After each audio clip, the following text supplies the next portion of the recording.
سنو، حضرت سالبہ بن عبدالرحمن میرے کریم محبوب علیہ السلام کے صحابی ہیں، غریب ہیں۔ غربت بڑی اعلیٰ چیز ہے، ہاں ہاں، غریبی بڑی نعمت ہے، یہ آزمائش ہے، اس میں کوئی شک نہیں، لیکن قیامت والا دن پتہ چلے گا جب غریب چھلانگ لگا کے جنت میں داخل ہو جائیں گے۔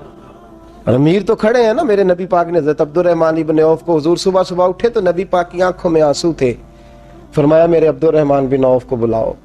حضرت عبدالرحمن بن عوف آئے تو حضور نے سینے سے لگا لیا، نبی پاک کھول کے روئے، یا رسول اللہ حضور کیا ہوا؟ فرمایا عبدالرحمن رات میں نے خواب دیکھی ہے، سارے جنت میں چلے گئے، تو پیچھے رہ گیا، تو پیچھے رہ گیا، میں کھڑا تیرا انتظار کرتا رہا، میں تیرے بغیر جا نہیں سکتا تھا، پھر تو آیا ہے تو تیرا سارا وجود پسینے سے بھیگا ہوا تھا۔ حضرت عبدالرحمن ابن عوف تڑپ کے روئے، قدموں پہ سر رہا، حضور میری غلطی۔ فرمایا یار تیرے پاس مال بڑا ہے، تجھے حساب دیتے دیتے لیٹ ہو گئی، تیرے بیگ کھل گئے، تجھے حساب دینا پڑ گیا، تو لیٹ ہو گیا، میں پریشان ہو گیا۔ حضرت عبدالرحمن ابن عوف نے 100 گھوڑا مال اوپر رکھ کے حضرت عبدالرحمن نے حضور کی بارگاہ میں پیش کیا، کہا یا رسول اللہ یہ۔ اور پتہ ہے ایک دن کیا ہوا؟ ایک دن سرکار کے وصال ظاہری کے بعد حضرت عبدالرحمن ابن عوف نبی پاک کے گھر کے دروازے کے باہر آ کے بیٹھ گئے اور یوں سر کو پکڑا ہوا ہے، رو رہے ہیں۔ حضرت ام سلمہ حضور کی زوجہ باہر آئیں، کہا بیٹا عبدالرحمن کیا ہوا؟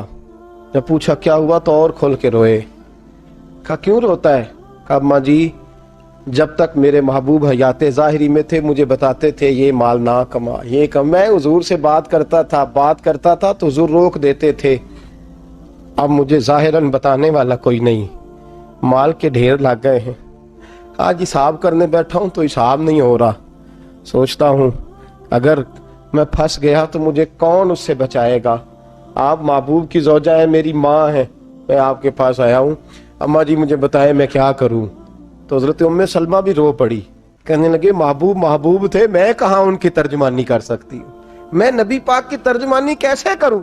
کہا اماں جی خدا واسطے مجھے کوئی حکم دے دیں، مجھے لگتا ہے عبدالرحمن برباد ہو جائے گا، ہلاک ہو جائے گا، خدا را مجھے کچھ بتا دیں، اتنا سارا مال ہے میں کہاں اس کا حساب دوں گا، مہربانی فرمائیں، یہ تجارتیں میرے گلے پڑ رہی ہیں۔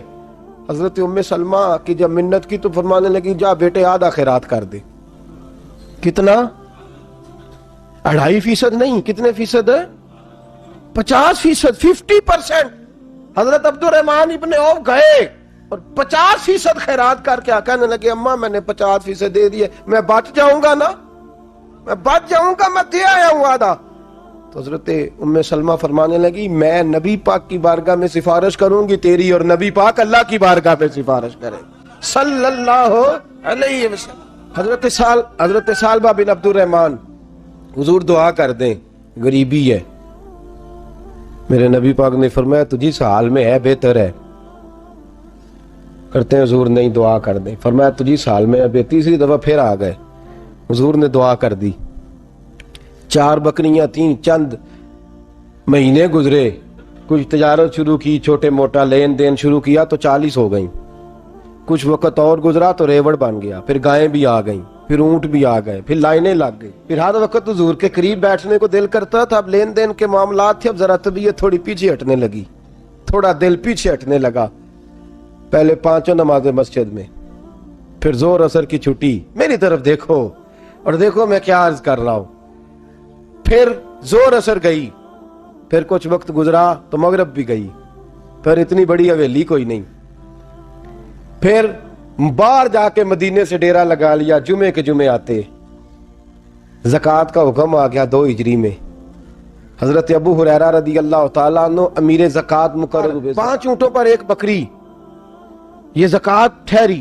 اب جب گئے نا اونٹ گنے اور بکریاں گننے لگے، اوہو 1 کروڑ پہ 2.5 لاکھ کس نے دیا تھا؟ دعا کس نے فرمائی؟ اوہو اتنا، میرے پیسے بینک سے میسج آ جائے گا اتنے کم ہو گئے، اوہو بڑی مصیبت بنے گی، مجھے تو خوشی ہوتی ہے جب آتے ہیں تو اب یہ والا میسج بھی چلے گا کہ اتنے مائنس ہو گئے، توبہ توبہ، پریشانی لگ گئی، بڑی طبیعت، انکار نہیں کیا، کہنے لگے